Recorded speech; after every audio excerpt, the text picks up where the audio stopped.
Is there a risk? Is there a risk with Trump's strategy as far as the tariffs are concerned? The new tariffs, the July 9th and the August 1st, and all the letters that went out to all these people at 25% and say, you are going to pay me that money because you've been abusing us for far too long. Well, the way I look at it, there are three risks that you need to contend with. Because this channel, and don't forget to subscribe, this channel is not about giving you the news, but giving you the analysis, because you need to understand it for your job, for your life, and for your portfolio. The first thing is, well, the first way that you have, at some point, countries are going to react, right? They're going to have their retroactive tariffs.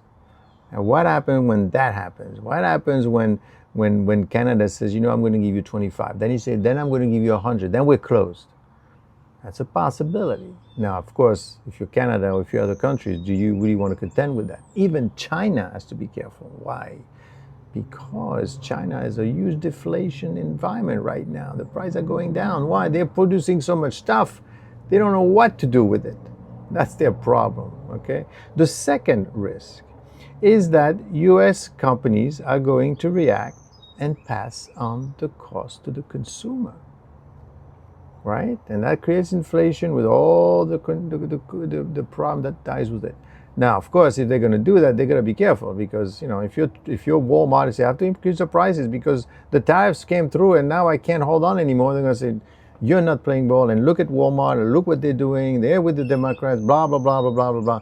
And that's going to be an impact in your company. So you got to think about that one as well. But it's a possibility at some point you can't hold off anymore if the tariffs are too high. And you, as a US company, will pass down the cost to the consumer. Number three, of course, is that the US economy starts to slow down. And obviously, if the economy starts to slow down, the other countries are going to say, well, what do we need the US for? Look at these people. They're in a morass of a recession. Nobody's buying anything anyway. So we're not really losing anything. In fact, why don't we start doing business with each other? China might start sell their stuff out to India and to France or whatever. And don't forget, there is a circle, circle of Valerie Paris over in Asia, with 10% landmass, 50% of the people living there. Why don't they do business with each other? Let's bypass the US altogether. Anyway, they're in a recession, so who needs the US? So, and of course, don't forget, on top of that, you do have an overvalued stock market.